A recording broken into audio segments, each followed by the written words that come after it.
नमस्कार, स्वागत है आपका के न्यूज में। मैं हूं आपके साथ विशाल पंडित। आप सब देख रहे हैं हमारी खास पेशकश चुनावी अखाड़ा।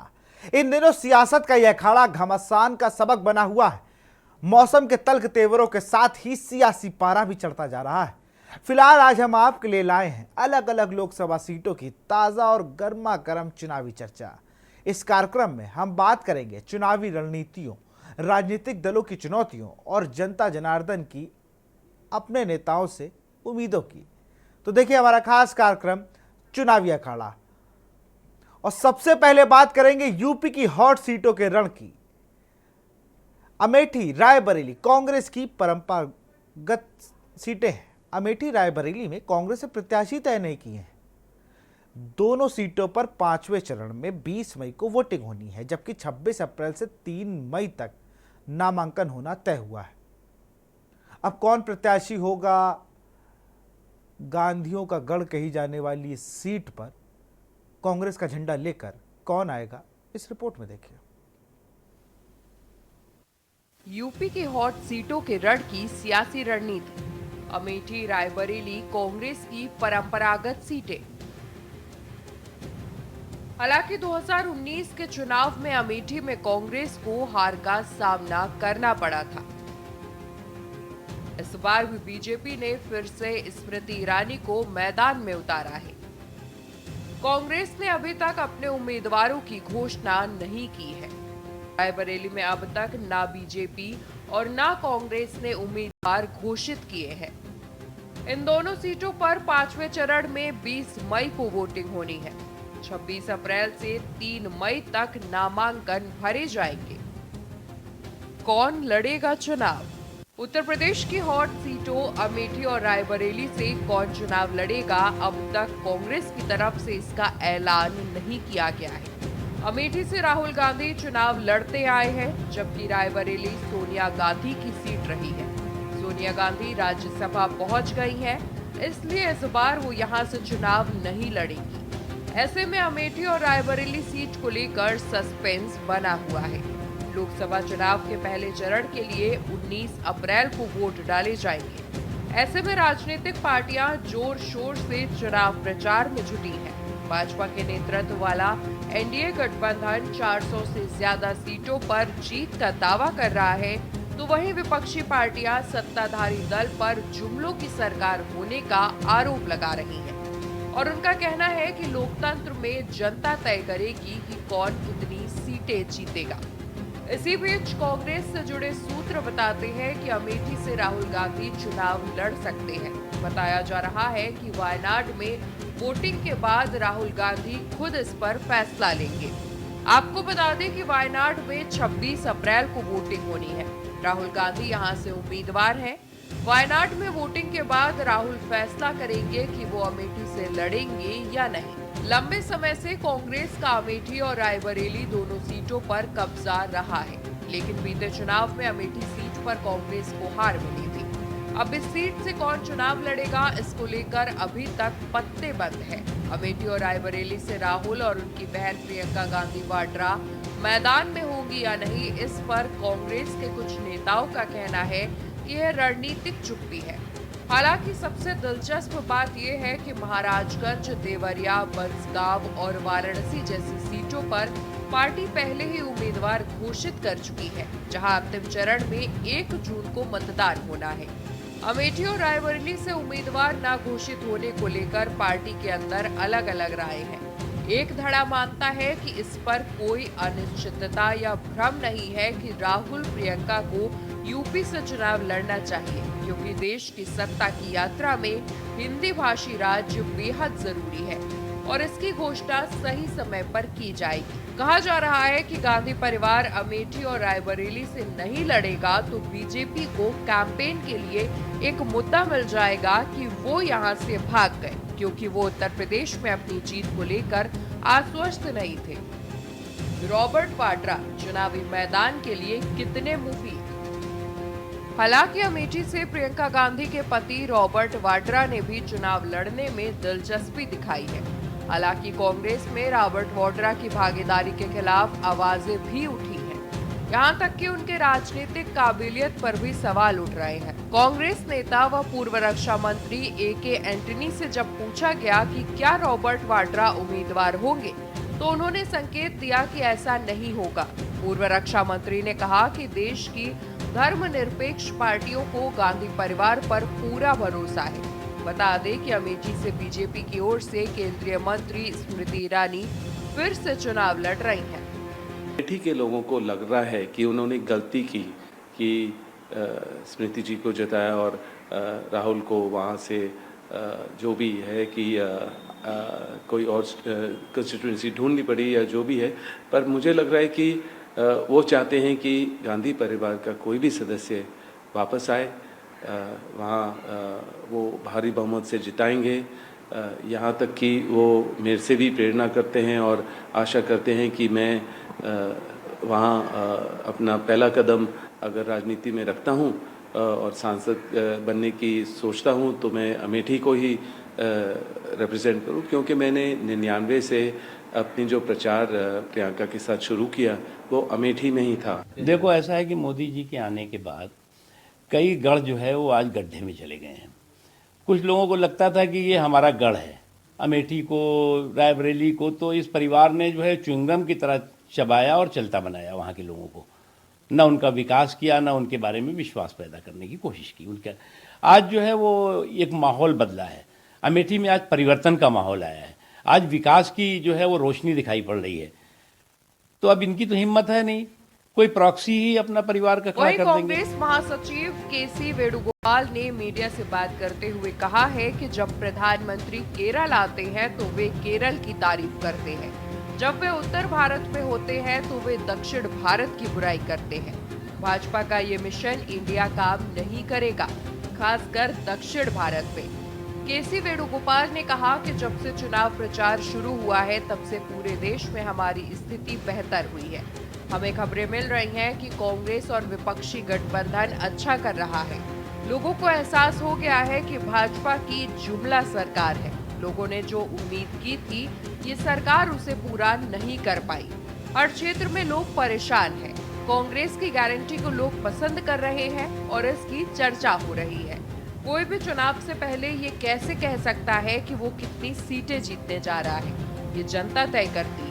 वो कहते हैं कि भाजपा देश भर में 200 सीटों का आंकड़ा भी पार नहीं कर पाएगी। लोकतंत्र में जनता ही सब तय करती है। राहुल गांधी केरल के वायनाड से नामांकन कर चुके हैं, लेकिन अभी तक ये साफ नहीं है कि वो अपनी पारंपरिक सीट अमेठी या रायबरेली से चुनाव लड़ेंगे या नहीं। पिछले लोकसभा चुनाव में राहुल गांधी को अमेठी सीट पर भाजपा के स्मृति ईरानी के सामने हार का सामना करना पड़ा था। जब इसे लेकर कांग्रेस के महासचिव KC वेणुगोपाल से सवाल किया गया तो उन्होंने कहा कि कौन कहां से चुनाव लड़ेगा इसका फैसला पार्टी करेगी और समय आने पर फैसला किया जाएगा। सबसे अहम बात राहुल बनाम मोदी पिच से संबंधित है। फिलहाल लोकसभा 2024 पूरे भारत में राहुल बनाम मोदी चुनाव है। जैसे ही अमेठी के लिए राहुल के नाम की घोषणा की जाती है, ये स्थिति कमजोर हो जाती है। स्पेशल डेस्क के न्यूज़ इंडिया।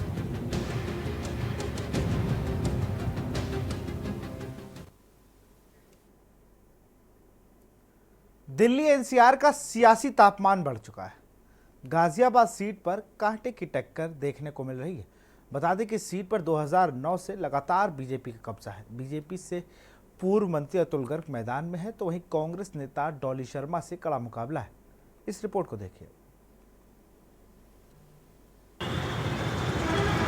जैसे जैसे दिल्ली NCR में तापमान बढ़ रहा है, वैसे वैसे उत्तर प्रदेश के गाजियाबाद में सियासी माहौल भी गर्माता जा रहा है।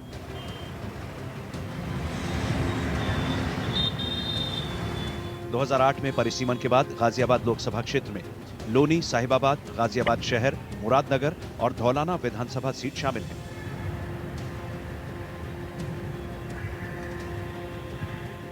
2009 से लगातार इस सीट पर बीजेपी का कब्जा है। 2009 में बीजेपी नेता राजनाथ सिंह ने यहां जीत हासिल की थी। 2014 में पूर्व सेना प्रमुख जनरल VK सिंह ने चुनाव जीता और 2019 में भी यही सिलसिला जारी रहा। इस बार बीजेपी ने मौजूदा सांसद जनरल वीके सिंह की टिकट काटकर मौजूदा विधायक और उत्तर प्रदेश के पूर्व मंत्री अतुल गर्ग को मैदान में उतारा है। इंडिया गठबंधन की ओर से कांग्रेस नेता डॉली शर्मा चुनाव मैदान में है। बहुजन समाज पार्टी ने ठाकुर नंद किशोर पुंडेर को टिकट दिया है, जिससे चुनावी मुकाबला त्रिकोणीय बन गया है।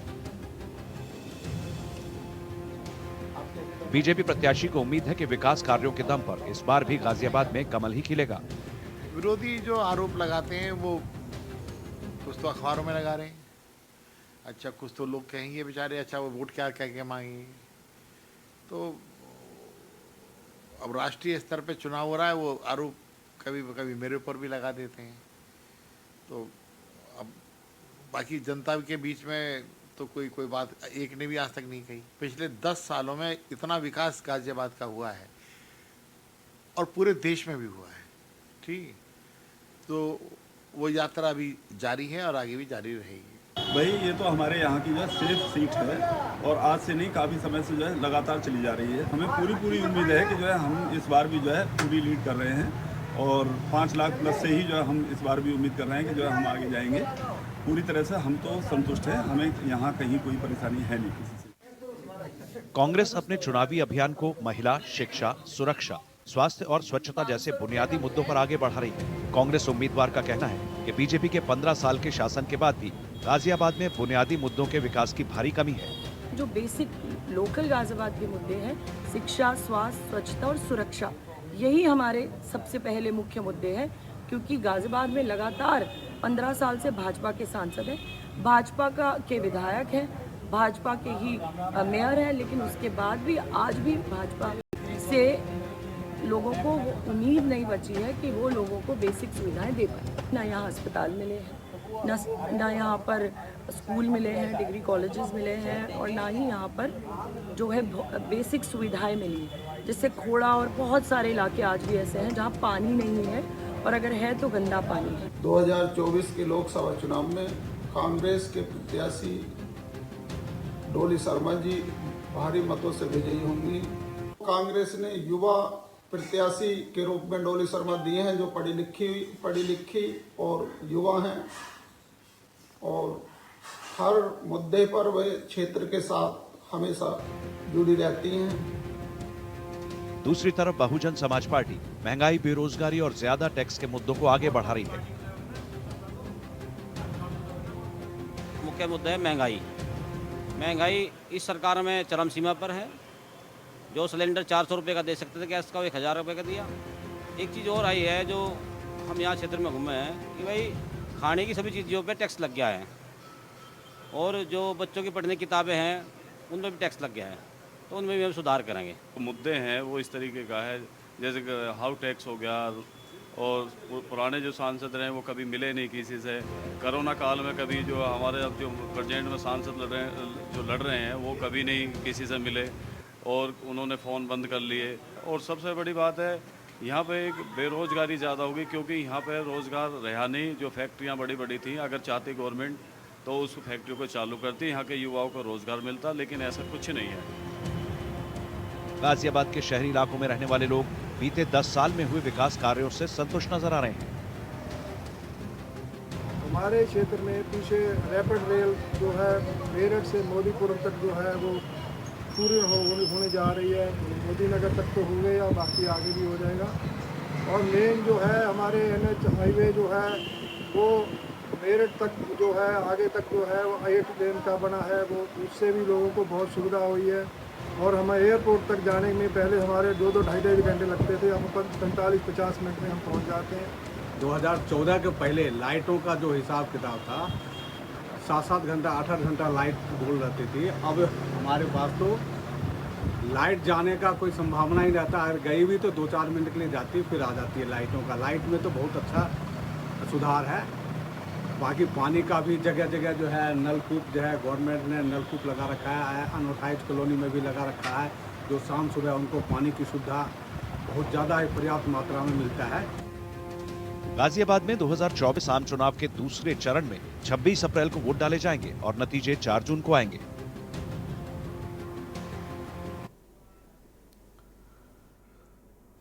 यहां रुकते एक छोटे से ब्रेक के लिए, जल्द हाजिर होंगे। ब्रेक के बाद आपका स्वागत है। छत्तीसगढ़ की बस्तर सीट को फतेह करने की कवायद में ताकत झोंकी जा रही है। कांग्रेस को दोबारा जीत की आस है, जबकि बीजेपी प्रत्याशी महेश कश्यप कांग्रेस को टक्कर दे रहे हैं। इस रिपोर्ट में देखिए।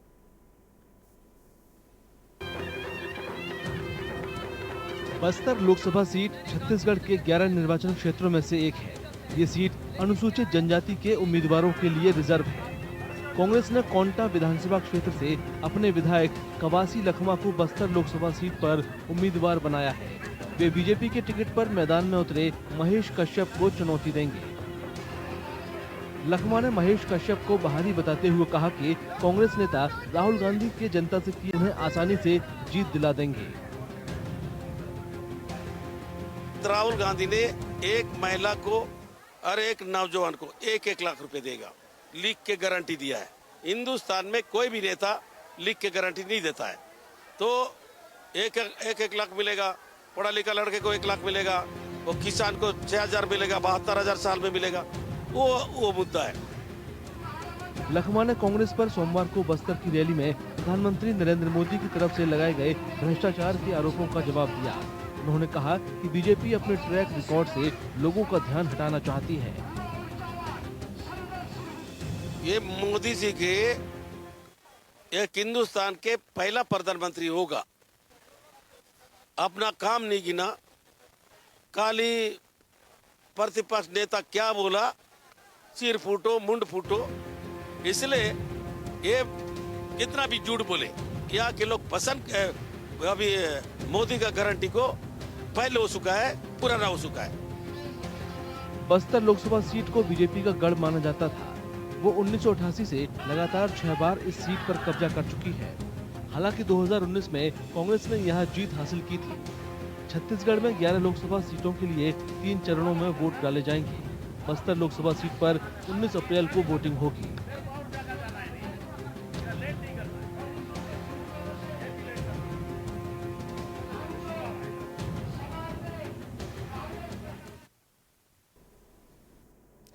महाराष्ट्र का सियासी पारा गर्म है। वर्धा सीट पर रोमांचक मुकाबले के आसार हैं। बता दें कि ये गांधी जी के प्रवास का स्थान है, लिहाजा वर्धा हाई प्रोफाइल सीट मानी जाती है। इस रिपोर्ट को देखिए।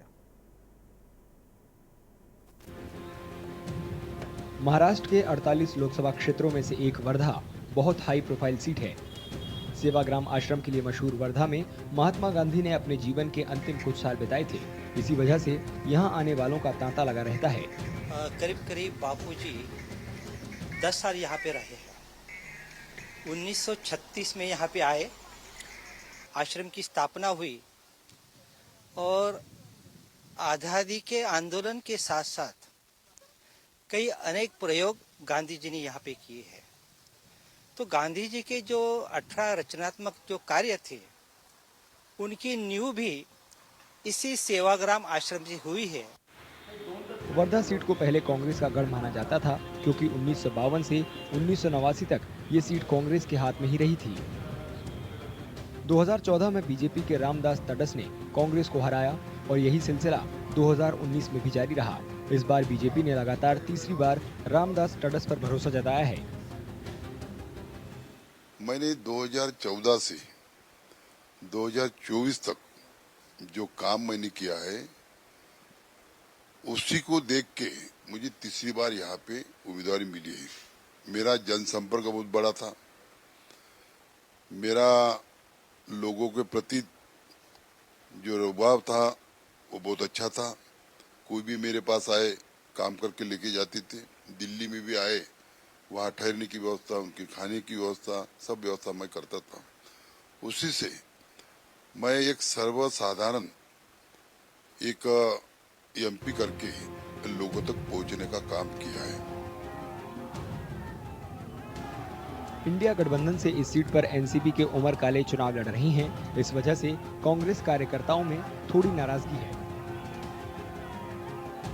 अलायंस के कारण कहीं की भी ऊपर वालों ने जो निर्णय लिया, एक सीट गई, हमको बुरा लगा। गांधी जी का जिला, हमने बार बार राष्ट्रीय अध्यक्षों को भी खत लिखा, सबको लिखा कि ये गांधी जी का जिला है, यहाँ की सीट जो है वो कांग्रेस को रहनी चाहिए। लेकिन उन्होंने बहुत प्रयत्न भी किए गए, लेकिन अलायंस में एक बार सीट शेयरिंग के बाद वो सीट वापस हमें नहीं मिली। तो ठीक है, ये ऊपर वालों का जो है, लेकिन उनका एक कहना था कि विदर्भ में एक ही सीट राष्ट्रवादी को है और एक सीट अगर नहीं दी तो फिर उनका तो साफ हो जाएगा। तो इस वजह से वो सीट ऊपर से गई, हम यहाँ से नहीं गई। कांग्रेस कार्यकर्ताओं की नाराजगी जगजाहिर है, लेकिन फिर भी गठबंधन का दावा है कि वे मिलकर चुनाव लड़ रहे हैं। वैसे कांग्रेस कार्यकर्ता ही नहीं, आम लोग भी इंडिया गठबंधन के इस फैसले से बेहद हैरान हैं। वर्धा जिला वैसे ही कांग्रेस का बाले किल्ला था आज तक। 47 ईयर ओल्ड में अभी तक जहाँ से समझ रहा इलेक्शन, तो यहाँ पे कांग्रेस का दिखा पिछले 10 साल छोड़ के। 10 साल में यहाँ और बीजेपी ऐसी लड़ते है, लेकिन उसे समर्थन पूरा कांग्रेस का ही दिख रहा, क्योंकि हम लोग जहाँ रास्ते से देखते या कहीं खड़े रहते तो कांग्रेस के कार्यकर्ता ही ज्यादा उनका प्रचार करते हुए दिख रहे हैं। ज्यादातर लोगों को लगता है कि वर्धा में मुकाबला बहुत रोमांचक होगा, लेकिन कुछ लोगों का कहना है कि मोदी सरकार ने यहाँ बहुत विकास कराया है और इसका फायदा बीजेपी को चुनाव में जरूर मिलेगा। राष्ट्रवादी और भाजपा के बीच में सीधी लड़त है।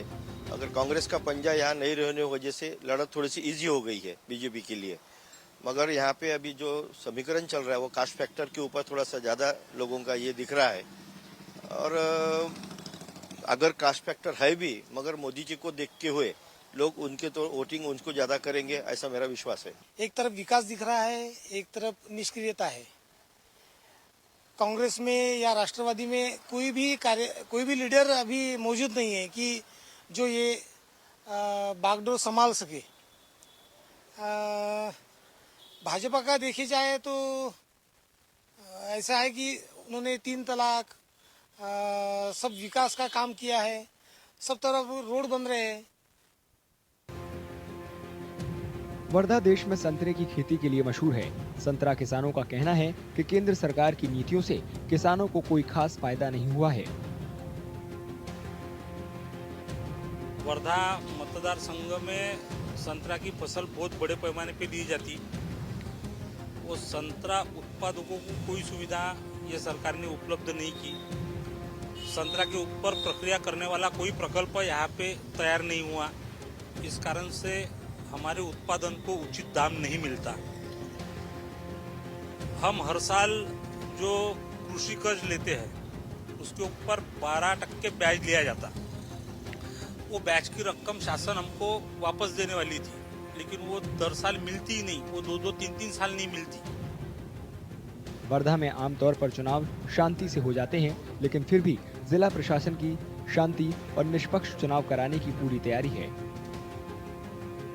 हमारे लिए सबसे इम्पोर्टेंट जो चीज़ है कि उम्मीदवार जो कैंडिडेट्स है एंड जो वोटर्स है उनको वोटिंग में कोई दिक्कत ना हो, इसलिए एक तो वोटिंग जो हमारे सेंटर्स है वहाँ पे पूरी तरह से फैसिलिटीज़ प्रोवाइड कर रहे हैं हम लोग, जिससे एश्योर्ड मिनिमम फैसिलिटी बोलते हैं। उसमें शेड है, ड्रिंकिंग वाटर फैसिलिटीज़ है, साइनेजेस है, वहाँ पे क्यू मैनेजमेंट के लिए असिस्टेंट है, या पीडब्ल्यूडी जो लोग हैं उनके लिए रैंप है, व्हील चेयर है, वो सारे पोलिंग बूथ पे लाइट है, सफिशिएंट लाइट है। तो उस सभी व्यवस्थाएं हमने पूरी की है। महाराष्ट्र की 48 सीटों के लिए चुनाव 5 चरणों में होंगे। वर्धा में दूसरे चरण में 26 अप्रैल को वोट डाले जाने हैं।